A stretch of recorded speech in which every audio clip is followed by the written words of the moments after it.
دارها أيا دارها حييت دارا ومنزلا.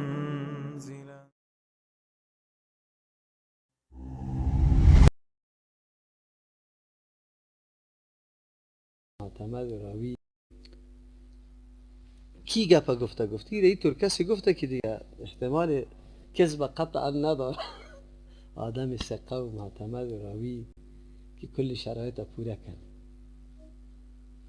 باز ما برش گفتم که انجینر بسیار خوب میشه، می درسای ما مکمل ثبت میشه، خطبه های جمعه ما مکمل ثبت میشه. بهتری است که می کلی ازی دیده شود. اگر در یک مورد ما همین کلمه را استعمال کرده باشم، حاجت به شما نیست، خود اعدام میکنم.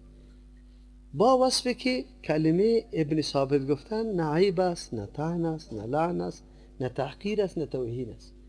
ما تو تمام روز ابن عمر میگیم، ابن عباس میگیم، ابن زبیر میگیم، ابن مسعود میگیم. بچه مسعود، بچه عمر، بچه عباس. وقتی در اینطور صحابه جلیل القدر می کلمه استعمال میشه، امام ابو حنیفه رحمه الله مرتبهش از او صحابه کده پایین است. اگر بری هم استعمال شود هیچ گپی نیست، خب لیکن امی گپ هم ما الحمدلله نزدیم. گفت نه یه طور کسی گفته که هیچ پرسان نکرد. مولوی صاحب نشسته بود که زنگ زد به مو آدمی کلان است، در تلویزیون هم گپ بزنه. نامش نمیگیریم به خاطر که چی نشود. گفت تو مولوی صاحب امی گپی که تو برای ما گفتی در مورد مرا گفت امی گپ تو خودت شنیده ای که مولوی صاحب تو رو گپ گفته؟ گفت نه نفر گفته. گفت نه کدام نفر گفته؟ اون نفر گفت تو نفری تو نفر است که قطعا دروغ نمیگه. بازی گفت که اون مولوی صاحب یک سه چهار سی دی ازیره دیویدی ازیره ما شنیده، ولی امی گپ ها قطعا نیسته. سعی که امی را تحقیق کو که امی گپ راست. والا گفت مولوی صاحب متوکل همینجا نشسته است. امی قدر که گفت اون مردکه اونجا چی شد؟ برای ما کسی دیگه گفته دیگه. بعد از او اینجا سه بشیر گفت راستی مولوی صاحب سعی که تو ما سری گپی همی آدم اعتبار کرده بود، همی آدم برای ما گفته بود. یه خوب شد که تو آمدی در مجلس و گپ واضح شد، حقیقت معلوم شد. در غیر از او در حق تو بسیار در زیر مزار قسم گپا گشته بود. حالی فعلا در کابل بزرگترین دسیزه که علیه ما روان است امی چند گپ است. یک گپ اینه میگه که مولوی صاحب متوکل امام ابو حنیفه رحمه الله را هیچ قبول نداره. دیگهش میگه نه دودش نام میزنه، دیگهش میگه توهین میکنه. یا ایست که میگن والا چیست دروازه تفریقه را باز کرده، مردم جدا فرقه کرد. همین روزان در تلفن از فاریاب یکی از نفر عوام قتی مولوی بحث داشت، برام زنگ زد، اما حالم تلفن گرفت. گپ در سری رفع الیدین بود. خب اول گپ گفت که مولوی صاحب اینا چیسته؟ ما 48 حدیث داریم در مورد ازی که رفع الیدین بالکل نیست. واضح برش گفتم که مولوی صاحب ما خود سر این موضوع بحث هم نمی کنیم، به خاطر که تمامی گپ در افضلیت و عدم افضلیت است. کسی راجح کردنه، کسی راجح نکردنه. لیکن تو برای ما 5 حدیثی مرفوع را صحیح پیدا کن در این مورد، ما برای جایزه میدیم. ضرورت به 48 نیست. خواست به انصاف گپ بزن. خو خیری گپا تا بالا شد تا این اندازه که آخری گپش در کجا رسید که این سبب تفریقه میشه. ما گفتم چرا سبب تفریقه میشه؟ 5 میلیون حجاج اون جمعیه در حرم نماز میخونه، این سبب تفریقه نیست. کلگی پشت یک امام اقتدا میکنه. اینجا چرا سبب تفریقه است؟ خودش گفت مردم جاهل است. چقدر خوب ما گفتم مولوی صاحب، مردم کی جاهل گذاشته؟ مردم کی جاهل است؟ کی جاهل گذاشته شد؟ کی برش ما؟ خوب مولوی صاحب شما مسئولیت داری که وقتی تو ترک رفع الیدین به مردم همیشه تبلیغ کردی. خو یک روز می رفع الیدین هم بگو که سنت رسول الله خواست که مردم به ازی در مسجد عربی پیشاب میکنه، صحابه میخیزه که بزنش، پیغمبر اسلام میگه اترکوه یا دعوه لا تزریموه، قطع نکنی سره. پیشاب در مسجد میکنه، پیشاب در مسجد، آدمی کلان. خو امروز از پیشاب کردن هم پیش مردم آمین گفتن یا رفع الیدین کردن خیلی زیاد جرم بزرگ است. چرا امی مردم مسلمانی ما در مقابل سنت رسول الله میقدر حساسیت داره، میقدر نفرت داره؟ علتش همی علمای ماست که مردم در جهالت گذاشته، تبلیغ ناحق کرده، مردم با سنت رسول الله سنگر گرفته. ما گفتیم سنت پیغمبر سبب نفاق نمیشه، سبب تفرقه نمیشه. این سبب عزیزه که الحمدلله یک عملی پیغمبر علیه السلام یک قسم یک عملی پیغمبر عملی میکنه و دیگه عملی پیغمبر خوش شویم که عملی پیغمبر علیه السلام عملی میشه. عمل کردی پیغمبر علیه السلام بعد از گفت که والا دور هستیم توی اله سنن نبیبی باز ما برش گفتم موریس والله برات اجر بده. در روزگاری که من اله سنن گرفته بودم حتی دورم نکرده بودم اله سنن گرفته بودم ختمه بود. الله برات اجر بده ان شاء الله. خود یک چی بر درخواست برات دارم، خاص به خاطر رضا الله بدون تعصب اردو جمع حدیثا را جمع کن، بعد از اون مقارنه کن، موازنه کن، بعد از اون باز ببین که ترجیح مدار ترجیح در اینجا در کجاست. به این گپ چی نیست که آدم چی بکنیم. حالی مشکلی نمیسته. این تبلیغات واقعیت است که زیاد تو بالا میشه در وطن ما. خب است همین گپ اگر یا بگوین شاید بعضی مسلمانایی که واقعا پشتی تحقیق میگرده، پشتی حقیقت میگرده و در جستجوی گپ میشه که همین واقعیت است یا نه. مثلا یک کسی رو وهابی میگه، اما در تعقیب میکنه عمل کردش از سخنایش که کدام چیزی از وهابیت است. اصلی گپی تو راسته تیمودین سه گو سیاس شیرش سفید است. این همیالی بعضی مردم خود به تجاهل میزنه. این علیده گپ است یا ایسته که منحرف است. آن چیزی که معیار برای همبستگی است، معیار برای اتفاق اتحاد است، او را فراموش کرده، چیزای دیگر معیار برای متحد ساختن خود جور کرده. تأسف در اینجاست که ما معلومات کافی از اسلام نداریم و اسلام را من حیث یک دین واقعی خود نشناختیم که معیار جمع شدن و متفق شدن ما همین اسلام باشه. امروز معیار برای مردم سمت، زبان، لهجه، قوم، مذهب، تنظیم، اینی معیار گشته. قضاوت ها با می بنیاد میشه. این موضوعات خیلی زیاد فعلا دامنگیر مسلمان ها که از همین موضوعات است. ما علما را دیدیم، علما را دیدیم که طرفداری از او علم میکنه یا از او شخص میکنه که فقط از سمتش است، یا به زبانش تکلم میکنه، یا در مذهبش هست، یا در تنظیمش هست. اونجا اون معیار پیش از اون نیست که اسلام معیار است، یعنی مطابق اسلام باید قضاوت بکنه که اسلام خوب بگه بد. این مشکل است. خب باز میگردیم چرا مردم قضاوت غلط میکنه؟ به خاطر که معرفی نشده. اسلام واقعی برای مردم معرفی نشده. ارزش اسلام در قلب مردم ننشسته. پیش از او مسئله خانواده، مسئله قوم، مسئله منطقه، مسئله رواج از اسلام که برتری داره. این موضوع است. ما موضوع سابقی خود تکمیل میکنیم ان شاء الله. پیشتر سوال به این شده بود که استاد مهربانی کرد که همین کلمات که استعمال میشه از طرف دشمن استعمال میشه. دشمن استعمال میکنه لیکن بدون از اینکه ما تحقیق بکنیم که این نام چی مفهوم داره، چی مطلب داره. به طور مثال دهشت افغان یا تروریست کی را میگه؟ این زمان باید یک مفهوم مشخصی داشته باشه پیش مردم. یک نفر وقتی منسوب میکنی به می کلمه یا این کلمه را او شخص مصداقش میگردانی، مفهومش واضح باشه. مثلا تروریست کی؟ دهشتگرد کی؟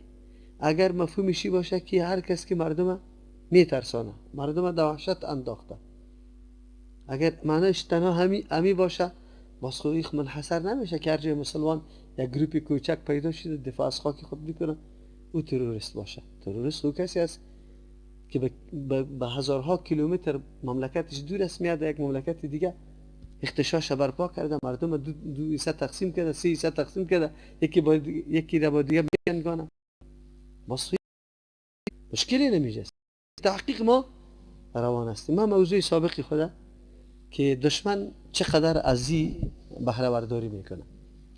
در زمانهای سابق شاید دشمن مسئله تبلیغات در مرحله سوم، چهارم یا پنجم قرار میداد در مسائل جنگ و مقابله خود. اما امروز درک کردن یگانه و اسلحه‌ای که بدون خساره و تاوان لیکن فایدهش خیلی زیاد، ثمرش خیلی زیاد به دست ما میآید، بزرگترین اسلحه او اسلحه تبلیغات است.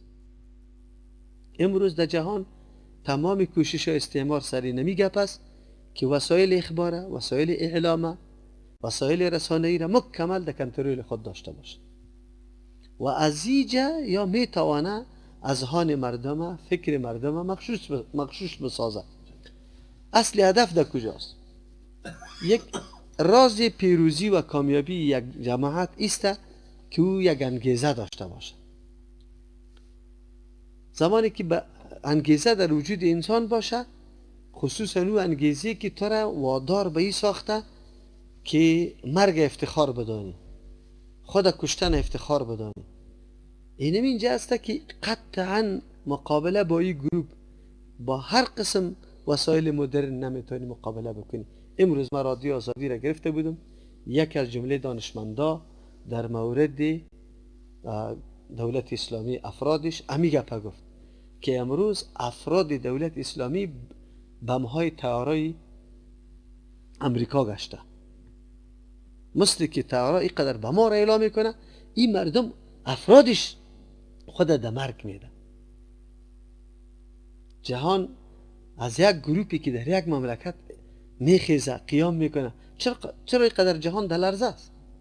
یک گروپ از خود یک مملکت یک گوشهش است، چرا در لرزه است؟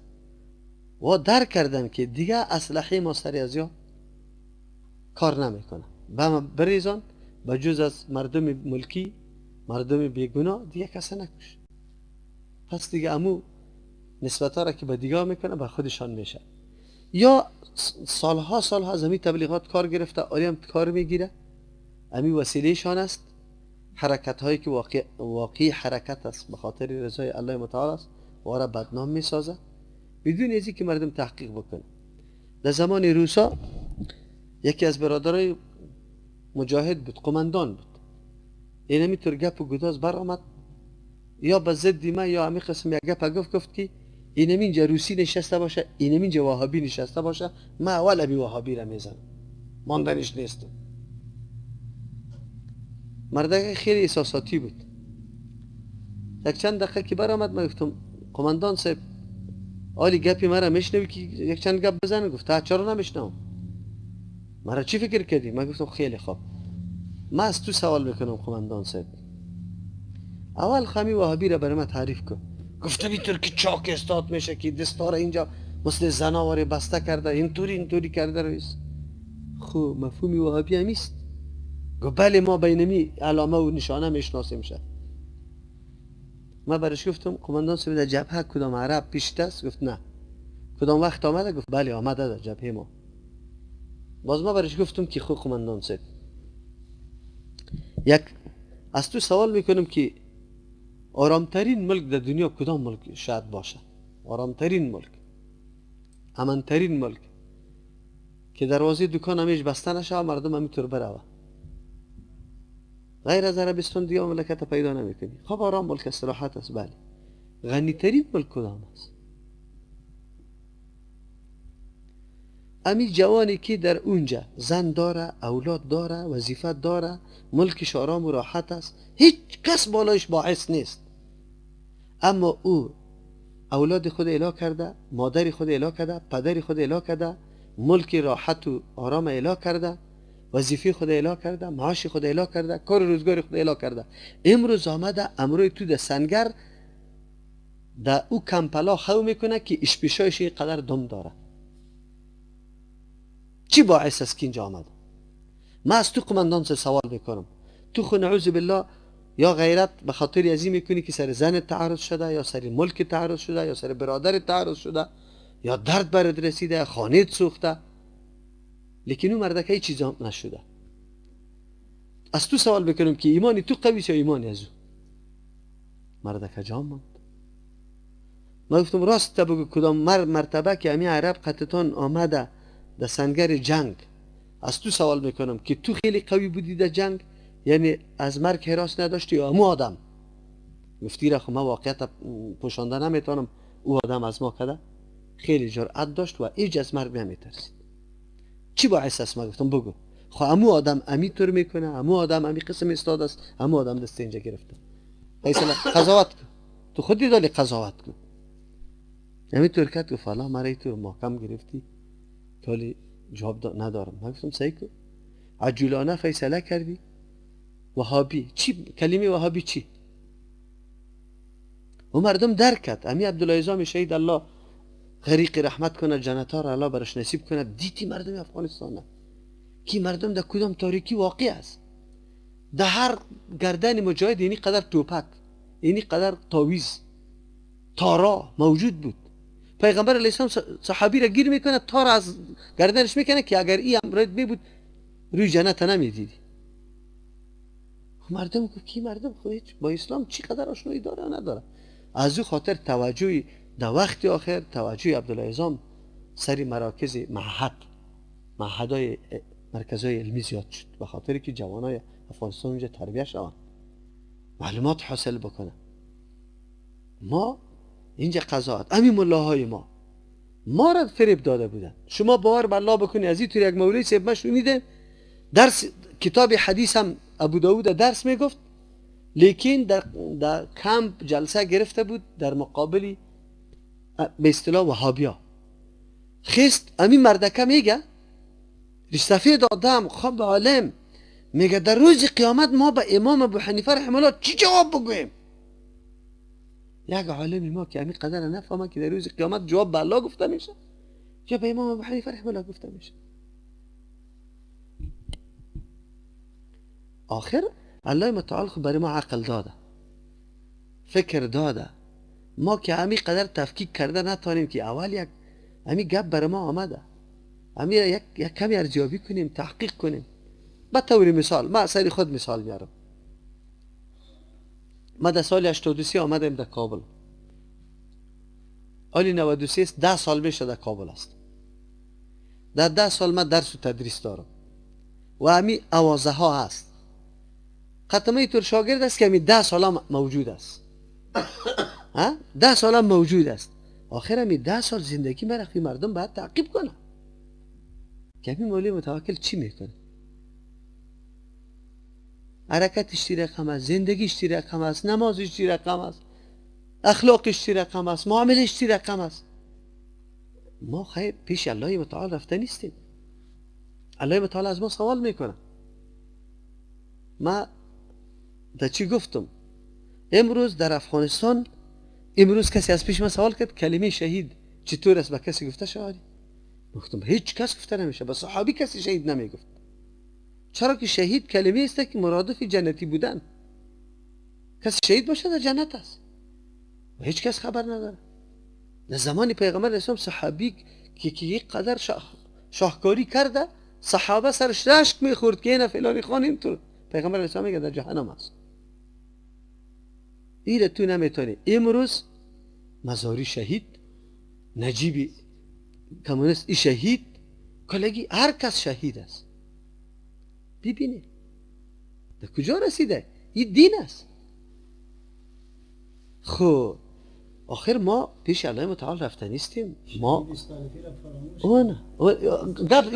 امروز گپ سری از او برآمد که او را به خاطر گپ سرش برآمد که ملا صاحبی که در سر قبر تقریر کرده بوده او گفته که شهید است. این شهید است. ملا صاحبی را گفته که شهید است. دیگه مشکل در کجاست؟ مشکل اگر ما خود گول نزنیم، به الله قسم همه گپا واضح است، راست است، درست است. از عمل کرد یک انسان هم آدم میشناسه که نمی چه رقم آدم است. اگر جویای دین باشیم دین خیلی آسان است. حق شناسی به الله قسم بسیار آسان است. شرط نیست که ما به دین اهمیت بدیم. خب ما به دین اهمیت نمیدیم. پیشتر ما یک کمی به قهر می گفت گفتم که مال مصرف میشه، در کجا مصرف میشه. ایره به خاطر بقار گفتیم که اوجا دردار زیاد دیده، درد امت زیاد دیده، درد ملت زیاد دیده. شما باور به الله بکنید در خانه ترکسی آمده که سیاسر گریان کرده که موریس به الله قسم یک مرد در خانه نداره و به الله قسم مرد وجود نداره و به کس دهن از دست او درزادگی به کسی دانم باز کده نمیتونه. خو او مردم به این حالت قرار داره و تو به نام خیرات و به نام صدقات از کجا پیدا کردی ایره کرده رویستی. خو ما اینمی دین پیش ما ارزش نداره، امی سخن قرآن پیش ما ارزش نداره، امی سخن پیغمبر پیش ما ارزش نداره، امی عمل پیغمبر به الله قسم پیش ما ارزش نداره. تلاش میکنیم که یک سنت رسول الله را به یک عنوان دیگر رقم جلوه بدیم، عملی نشوه. تا این اندازه را ما در تلاش هستیم. ما به جای از این که تلاش بکنیم که کاش که یک عمل پیغمبر اسلام زنده شد، تلاش میکنیم که نه یک رنگ دیگه برش بدیم که در پیش مردم قدر رونق نداشته باشه. مشکل در کجاست؟ مشکل اگر ما محبت پیغمبر را بشناسیم و پیغمبر را مقام و منزلتش بشناسیم، ادناترین عملش که ولو در درجه مستحب باشه، صحابه پرسان نمیکرد که پیغمبر یه عملش مستحب است یا فرض یا واجب، سوال میکرد پیغمبر چی کرده، خیر و خلاص، بعد از قابل تطبیق بود. امروز دین پیش ما اهمیت نداره، نه تلاش زیرا میکنیم که دینی ما خوب شود. مردم ها هزار مجلس میشینه، گپا را میفهمه میشنوه، لیکن باز در عمل پیاده نمیشه. علت چیست؟ اگر دین پیش ما محبوب است خود که دین فهمیدیم سرش عمل میکنیم، دشمنی قطعش نمیکنیم. خیر است که از دهن هر کسی شنیده باشیم، از دهن احمد، از دهن محمود، خود دین است برد رسیده. خب ما اوتر نمیکنیم.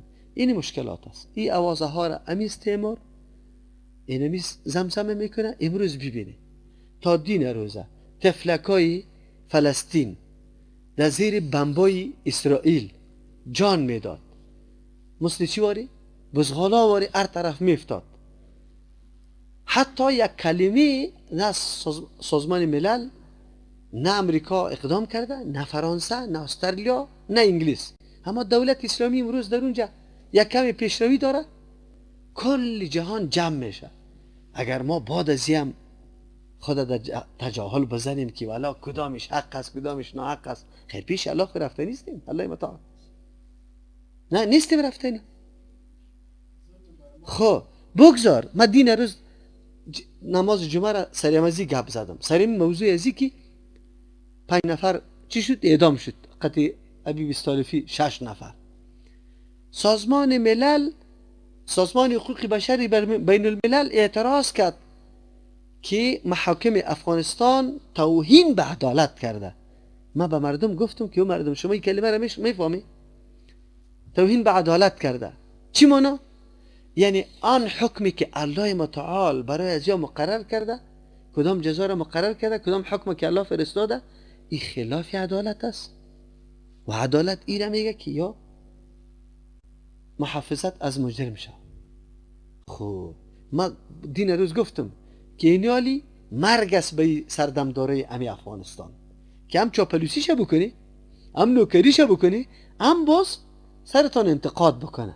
شرمنده در پیش الله هستی، خدا پیش امی بگه امی بدبختام شرمنده است، دیگر روی آبرو براتان نمانده. خوی توهین به عدالت هستی. یک جنایتکاره که انما جزاء الذین یحبون الله و رسوله، خوی آیت برای چی است؟ خب با تأسف که حکومت اسلامی ایره من حیث جزای از یا چی نکرده، ایره گفته یک جزای تعزیری داده شده که خلل در امنیت وارد کرده. خلل در کجا وارد کرده؟ امنیت وارد کرده.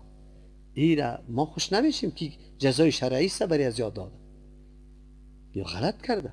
نمیکنن جزای شرعی را یا عملی نمیکنه. چرا نمیکنه؟ وجهش چی است؟ اگر عملی کنه امن تقرر میگیره، بالکل آرامی تقرر میگیره و این مردم میگه که نه آرامی باید نباشه. مردم این نمیتونه پراگنده باشه. گپ در سر تبلیغات آمد. دشمن از رسانه ها توانسته ما را ضربه بزنه. امروز مردم حتی در ترجمه قرآن کریم کسی شریک نمیشه به خاطر ازی که یک نفر گفته که این آدم وهابیست. فیصل وهابیست این در حالی که کتاب الله را باز کرده به مردم بیان کرده رویسته، ما میایم دینمی مجلس میایم لیکن تیر میشم نمیشیم. چرا که از این کده بالاتر دیگه چی ثمره برداشته بتانه این دشمن که حتی به کتاب الله متعال تو قناعت نمیکنی. تو را بی باور ساخته در مورد کی؟ کتاب الله متعال. از این کده سرمایه بزرگ دشمن از همین تبلیغات برداشته. از چی؟ از تانگ و توبی خود برداشته میتونه؟ نمیتونه. از همین تبلیغات مردم پیشتر کی گفت قضاوت از کجا میشه؟ از رسانه ها. قیام الدین صاحب میگه چیزی که دنیای غرب تفسیر میکنه از اینجا قاضی جور میشه مردم ما، مسلمان های ما. لا اقل توقف هم نمیکنه، بجای از اینکه دعا بکنه که الله هر کس حق است امی طور خوب بگو امی قدر خوب بگو. نه، فیصله میشه نه این ناجایز است، این ناجایز است، این ناجایز است، این ناجایز است. تو را خیر این ناجایز است، تو خدا دمو مرحله برسان، باز بعد از تو جایزش بکن. اون ناجایز کرده دمو مرحله و تو جایزش بکن، در موقفی از خود قرار بده، باز بعد از تو جایزش انجام بده که وقت ناجایز کردنی امی استعداد صلاحیت تو داری. انتقاد سری از ما میتونی خود یک دفعه برای که معلوم شه واقعیت و حقیقت. لیکن ما مسلمان ها همیشه دنبال اینمی تبلیغات رفتیم، تبلیغات ما را در بدر کرد. رسانه ها حق نمیخواه. شما باور بالله بکنی امی اطلافات صرف به خاطر ازی میشه. امی حکومت طالبا نه سر داشت نه کلاوه، لیکن تنها تطبیق احکام شرع میشد. امی تنها تطبیق احکام شرع چقدر امن در مملکت قایم کرده بود، در حالی که نه استخباراتی درست داشت، نه اردوی ملی درست داشت، نه چیسته پلیس داشت، هیچ چیز هم نبود. رقابازی بود، رقابازی گروپ تنها حدود جاری کرده بود. ما یقین داریم که هر حکومت حدود الله را جاری کنه امن برقرار میشه. خب لیکن دشمن این توانسته توسط این تبلیغات یک تعداد مردم در قلبایشان نفرت پرته با مردمی که آره. من یک وقت با قومی خود میگفتم، من گفتم قومی امی من شما را در کدام تاوان کش کرده رایستم؟ امی تاوان دنیوی شما در مسائلی که من براتون بیان میکنم، امی تاوان دنیوی تانه برای ما بگه که شما تاوانی تان میشه که بگی که والا مولی صاحب تو ما را در این طور جای میبری که در اونجا تاوانی ماست. خب شما یک سنجش بکنید. نه، ملا هاست مردم هم میگه دمی این طرف مرده افتاد است، آخری این مرحله خدمت پدر و مادر است. پدر و مادر جنازه دست مردم میده طرف مقبره میبره، این مردکه طرف کراکری میده، این مردکه طرف مندهی میده، این مردکه خانه را صفا میکنه که پس مردم مراجعه میکنه. برادر جنازه پدرت به اخلاص استاد شد، دعا برش بکن، آخری مرحله است. اینمی مولا که اینی کار را برش بیان میکنه، مردم اونو خوش داره. مولای مذهبی است، به نزدشان خلاص جیبشان میزنه، تمامی کارا را میکنه، ولی تو که مردیش گریان میکنی میگنی تو این تو وقت آمده. این کلش توسط چیه؟ توسط تبلیغات سو میشه. تو را میگیره سفید، تو را سیاه معرفی میکنه، سیاه را چی میکنه؟ سفید. امروز در دنیا اسلام چه قسم معرفی کرده؟ به جز از جنگ، خشونت، دربدری، نفاق، پراگندگی، قتال، هیچ چیزی دیگره ایره اسلام معرفی کرده. اما دموکراسی لعنتی را بگویم مفکوره چند تن از فاسقا را میاره سری کلی مردم چی میکنه؟ میقبولانه، میگه ای سبب ترقی مردم است. چقدر کار کرده؟ سفید سیاه جور کرده، سیاه را سفید جور کرده. دیگه از او خاطر این موضوعات هست، این مراحل هست، این تبلیغات هست. ما قاعده است. یکی از جمله یک کسی از آلمان اسلام آورده بود، اما واقعی اسلام خود ذکر کرده بود که باعث اسلام آوردن ما چی شد. گفت ما چون پدرم یکی از جمله کششا بود در جمله امی چی میگه سومعیشان و امو معبدشان، باز چون من اولاد ازی بودم علاقه ما قطع موضوع شد و در بخش فرهنگی امی ما کار میکردم. چون در بخش فرهنگی بودم کلی تدابیر که گرفته میشد علیه اسلام، هر چی که میشد علیه اسلام. وقتی خود فکر کردم که اسلام چرا اینقدر وقتی خود باز فکر کردم که من میگم امی سنگر خیلی قوی سنگر است که یا کلی تدابیر خود علیه ازی گرفته. بیا که کمی معلومات از این سنگر داشته باشم که اسلام چیست. گفت فیصله شد در کمیته که من مقرر شم و قرآن کریم به معناش بفهمم و بعد از او از خود قرآن پس رد نوشته کنم سر اسلام. خب این چانسی بود که برای من داده شد، چون من همین نکته در ذهنم گشت که کلی مواد جمع میشه و علیه کی به کار برده میشه؟ اسلام. حتما چیزی قوی هست که قدر تدابیر در مقابلش گرفته میشه. زمانی که آمدم وقتی قرآن کریم کم کم کم کم ترجمه کردم و تلاوت کردم، خودم من حیث یک چی در ممالک عربی آمدم، قرآن که میخوانم دیگه جاذبه داره، دیگه معلومات برای آدم میده. آخر گفت مرا مامور ساخته بودن که ولی من قرآن یاد بگیرم پس سر اسلام انتقاد بکنم. پس که اونجا رفته اون مردم چقدر خوشی کرده، استقبال کرده که اینه آمد، حالی دیگه سلسله های خدمات ما خوب اضافه میشه. بازی گفته بود که برادر من خو انتقاد سر اسلام دارم ولی که اینطور مفت و جفت اعلان نمیکنم. بسیار مردم بعد پذیرایی باشه. مردم که کل جمع میشه در سر مستیج که میبره باز میگه که الحمدلله که ما مشرف به دین اسلام شدم، لا اله الا الله محمد رسول الله، یگانه دینی که سبب نجات کل بشریت است هموست. من از شما خواهش دارم که اینطور اسلام بپذیر. سیکو انگیزش از کجا پیدا شد؟ از اینکه چرا زیاد مواد در مقابل اسلام استعمال میشه. حتما چی هسته؟ بگوی حتما این سنگر قوی است. قیام الدین کدام سوال کرد که حق چه قسم بشناسیم، خود به خود معلوم میشه کدام سنگر زیاد مورد مرمی قرار میگیره. شناخته میشه. از این معلوم میشه که اینم جا قوت است. امروز دنیای کفر در چی شده؟ جمع شده. یک خواهر رو بیگاه یک در وایبر چی را روان کرد، یک صحنه چی را که دعوت برشان میده و چی میکنه؟ میگه ما را از عیسایت به چی سلفیت میکشانی. ما را نمیگذاره که عیسوی باشیم، شما ما را در سلفیت دعوت میدیم. اون خواهر نوشته کرده که مولوی صاحب که سلفیت همین جرمنی ها دیگه مسلمان ها رایج نمیگه که اینطور گپ است. اینه میگه که شما ما را سلفی میسازید. دیگه اینی گپ هست. کتاب الله و سنت رسول الله این یک گپی واضح هست. دعوت به سوی کتاب الله و سنت رسول الله گپی واضح هست. ائمه مجتهدین دعوت به کتاب الله و سنت رسول الله داده، گاهی به قول خود کسی دعوت نداده. ثابت کس نمیتونه که فلان عالم دعوت به سوی خود داد، نداده. آسان گپ است.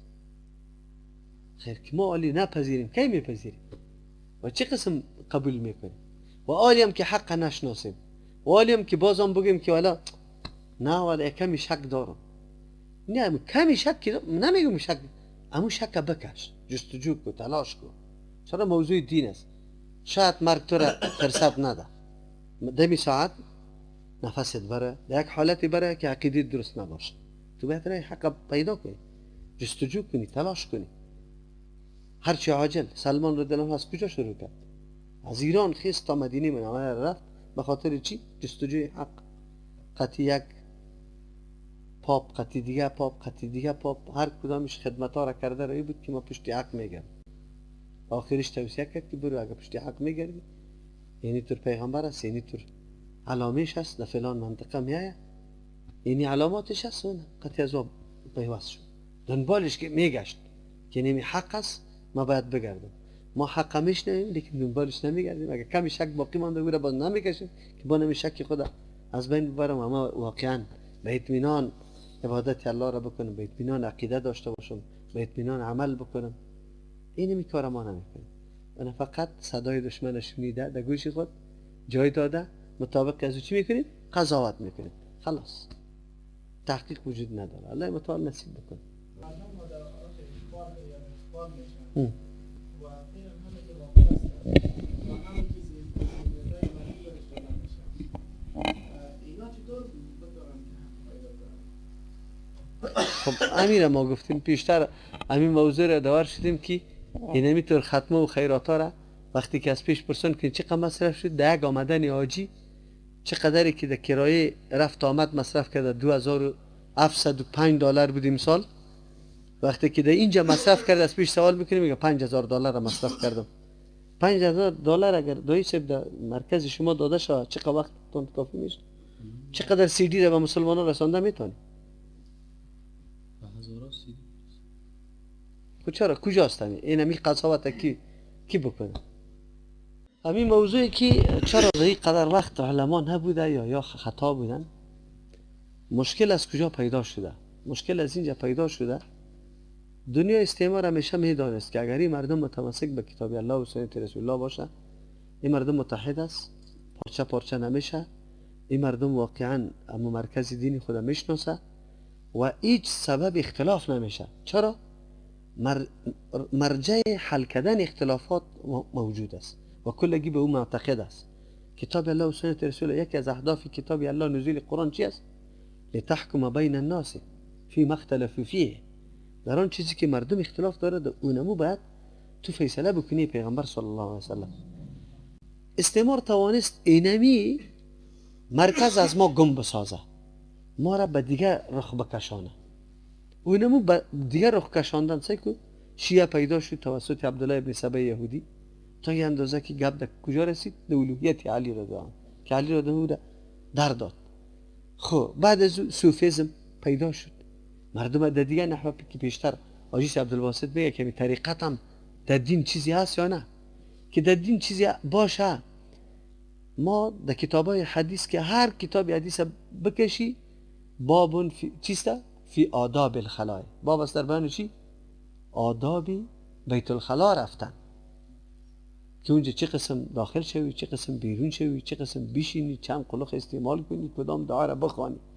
این طریقت بیقدر مهم گپ است. یک باب فی بیان طریقته در جای می بود. صحیح؟ به این نحوه یک تعداد مردم طرف رفت، جهل خود به خود در میدان چی کرد؟ ظهور کرد. قرآن و حدیث در گوشه باقی ماند.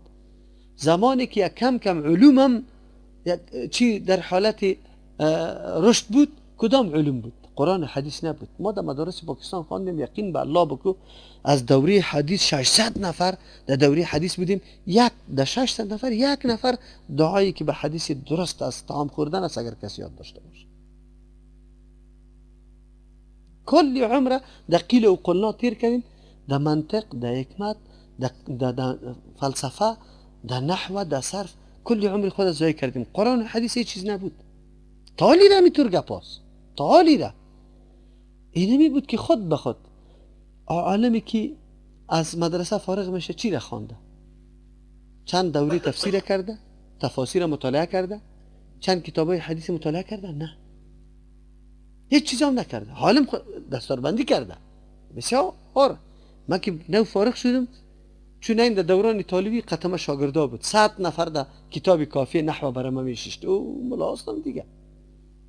وقتی که آمدم دیدم که تو خیلی ملا نشده ای. ملای خیلی نمیگه که تو کافیه را بفهمی، ملایی را نمیگه که تو منطقه بفهمی، ملایی را نمیگه که تو حکمت بفهمی، ملایی را میگه که قرآن حدیث بفهمی. این را میگه علم. تا آلی را تو باور به الله بکن ما علما امیر نمیفهمیم که همین علم چی را میگه. ما نمور علم میگیم، خصوصا کسی که در منطقه چیزی زیاد خوانده دیگرها را شاگرد خودم فکر نمیکنه. اینی طور گپا بود. آیستا آیستا قرآن و حدیث در انزوا قرار گرفت، در بین موجود نشد.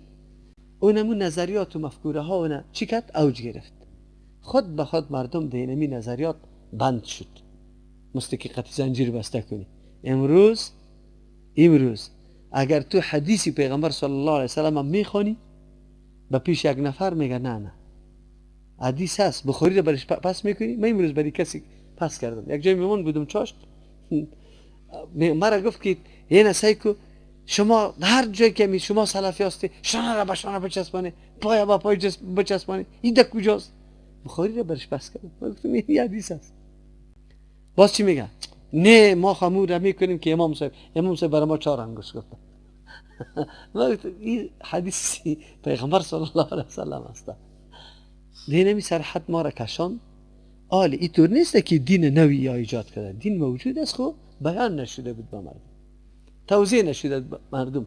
20 سال پیش در افغانستان در کدام جای دوری تفسیر میشد؟ در کل افغانستان نبود. دوری حدیث بود. در زمان ظاهرشاه در کل افغانستان ما چون که در غزنی کدام جای کدام مدرسه بود، در قندار کدام مدرسه بود، یک تا در پروان دیگه مدرسه موجود نبود. راست میگه در قندوز در خارستان میگفت چی بود؟ دیگه مدرسه موجود نبود. اینی دارالعلوم چی بود؟ ابو حنیفه بود. دیگه نبود. خب مستی که دیگه چیزا پیشرفت کرده، این علم پیشرفت کرد. یک وقت ما یک مولوی سیبا دیدم که شرح وقایع را کتابچه جور کرده. شرح وقایع را که خونده واسه به کتابچه نوشته کرده، کتاب نبوده. یعنی استاد گفت نوشته کرده عبارت کلیک میکنی به هزارها کتاب، کلی حدیث حکمش همه چیز سندش مکمل برات پیش میشه. خب دیگه مردم که میگه که اینقدر سالی مردم نبود، اینقدر نبود، بری از مردم پرسان کنی و مطابق علم خود شاید بیان کرده باشه. علمای حق پرستان بود، علمای بود که فقط روز خودم تیر کرده بود. خب به نظر و معلومات ما اینطور بود که کسی که خلاصه را شروع میکرد او بسیار رول مهم داشت، میگه یه عربی خان شده. یعنی یک خلاصه را میخوان یه عربی خان بود، این کلان ملا بود، دیگه گپا نبود.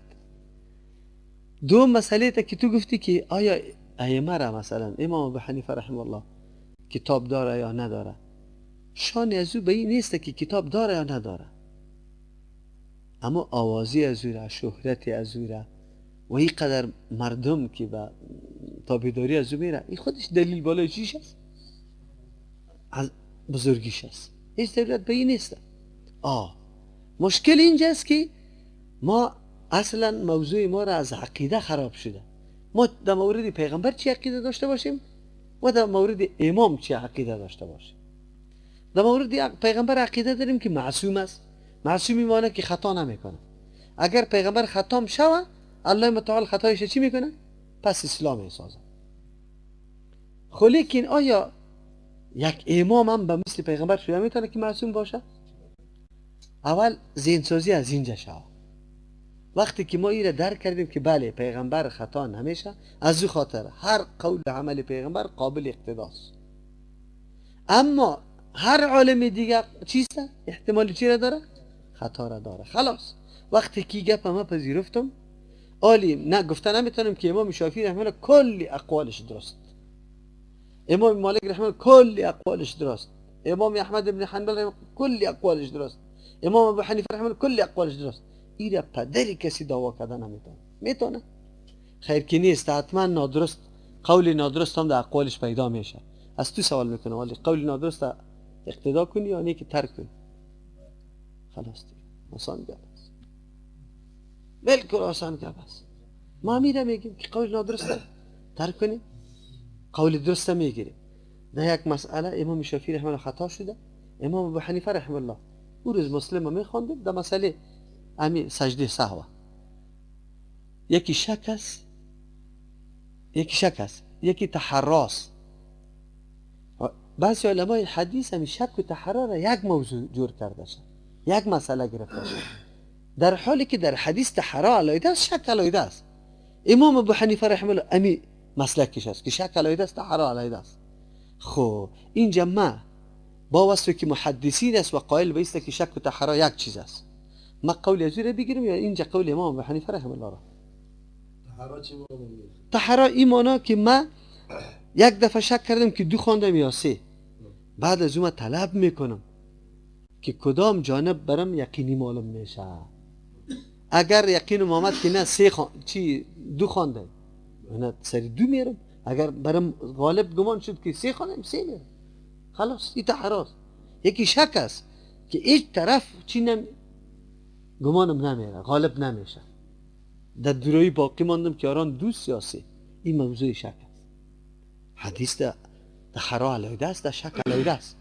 آلی ما اینطور نمیتونیم که اینجا والا نه من شافی مسلک هستم دیگه این مذهبی کی است؟ امام ابو حنیفه رحمه الله سیره ما قبول ندارم. نه برادر، قولش موافق حدیث است، سند داره، دنبال ازی روان است.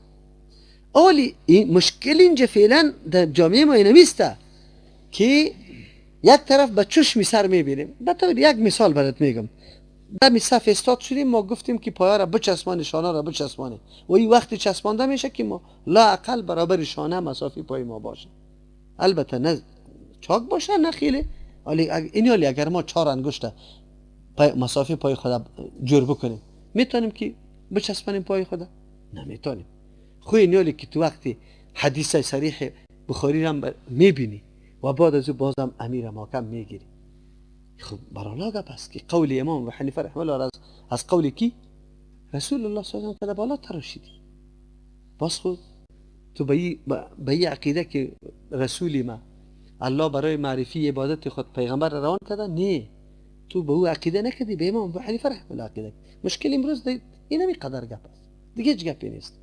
دیگه کلش تبلیغات است، تهمت هاست نعوذ بالله که در حق هر کس بسته میکنه. و ما گله از عوام نداریم، ما گله از علما داریم. علما خود مکلف هستن که لا اقل تحقیق برای خود خوب بکنن که بیان بکنن، خلاص. و این مشکل اگر علما حل بگوین حل است، مردم بالکل میپذیرن، هیچ مشکلی نیست. این طور گپ است. چای هستین شده؟ چای خاصه؟ چای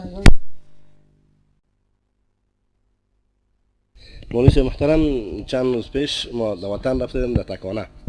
چند طالبای علم بود، گفتن که پیش ما سیدیست که مولوی سید متوکل گفتن که امام اعظم صاحب مشرک است. ما این گپ قبول نکردم، گفت سیدیش پیش ماست، ما برای سیدی رو میارم.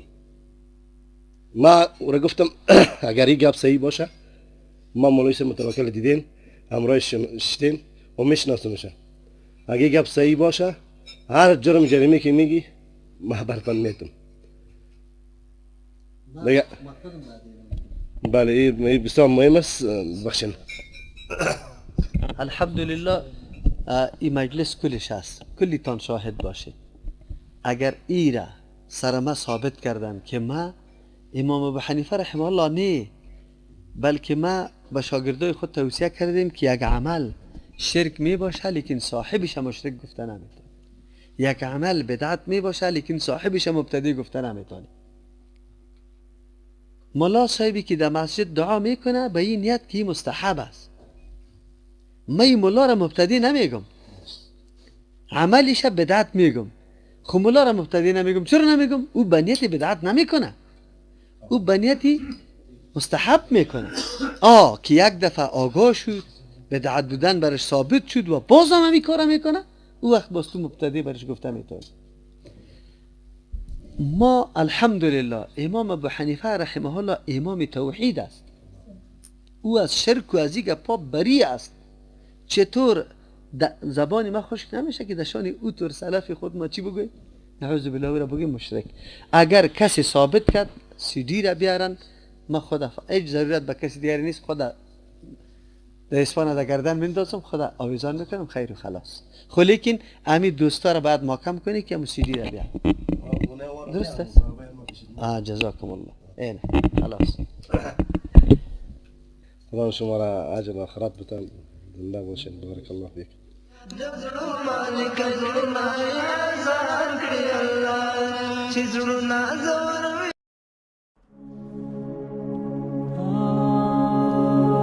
أيا